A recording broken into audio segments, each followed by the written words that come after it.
In the summer of 2006, two captured soldiers on a lonely border road triggered a war that flattened whole neighborhoods in Beirut, paralyzed the north of Israel, and filled the south of Lebanon with bombs that would keep killing years after the ceasefire. How did an attack that lasted just a few minutes turn into 34 days of full-scale war between Israel and Hezbollah? And why did both sides claim they had won in the end? To understand the 2006 Lebanon War, you have to look at the map. To the south, Lebanon touches Israel. To the north and east, it touches Syria. In the middle, you have a fragile country with a weak central government and an armed movement that is much stronger in the south, Hezbollah. Officially, the Lebanese army should control the whole country. In practice, in the south of Lebanon, Hezbollah is the real power. It has its own armed wing, its own TV channels, its own social services, almost a state inside the state. Since Israel withdrew from South Lebanon in the year 2000, Hezbollah sells itself across the Arab world as the force that pushed Israel out. At the same time, it keeps up pressure on the border, occasional attacks, rocket fire, and a constant message of resistance.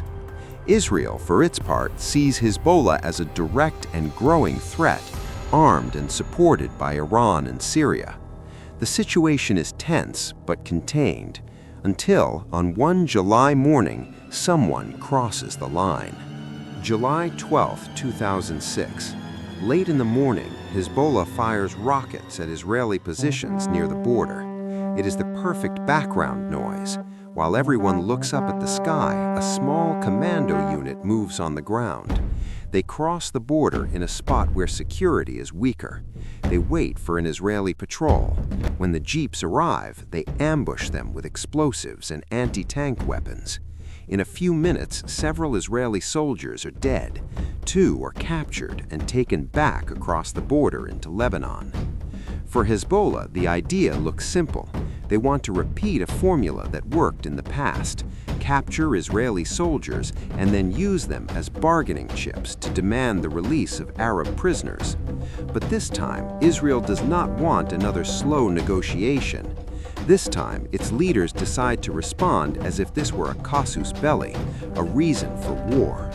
And here comes the first striking detail. Within hours, Israel is not only attacking the border area, its air force bombs Beirut's international airport, and the Navy begins a full blockade of the country by sea. The message is clear. This is not a border incident anymore. This is war. At the start, Israeli leaders believe it will be a short campaign.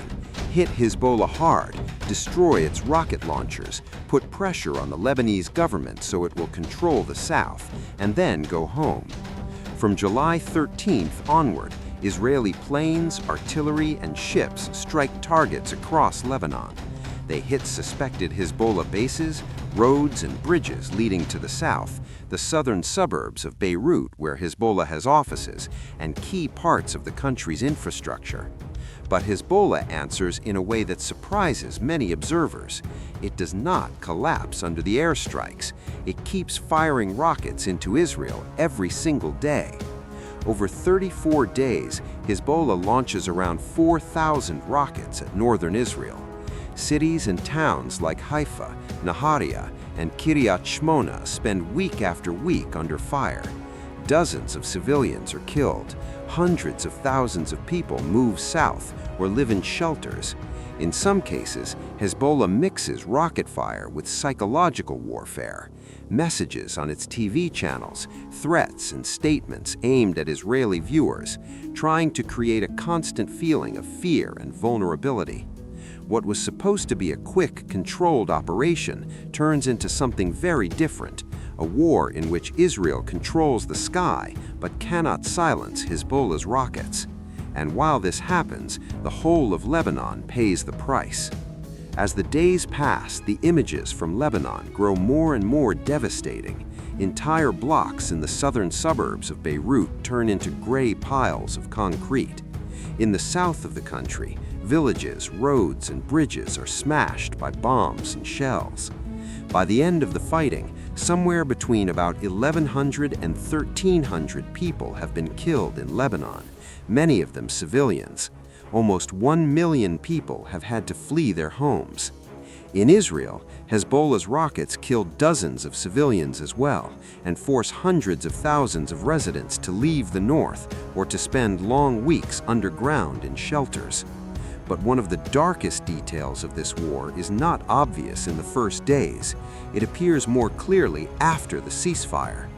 In the final 72 hours before the shooting stops, Israel fires millions of cluster bomb submunitions over South Lebanon. Many of these small bomblets do not explode on impact. They stay on the ground in fields, orchards, and villages, small metal spheres hidden in grass and stones.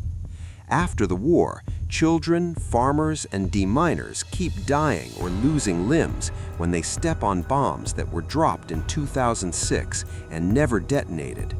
On television, the war lasts 34 days. On the ground in South Lebanon, it goes on for years. In the middle of the conflict, Israeli military command faces an uncomfortable fact. Airstrikes alone have not stopped Hezbollah's rockets. The answer they choose is a ground offensive. Israeli troops cross the border and move into key villages in the south of Lebanon, places like Marun al-Ras and Bint Jabal.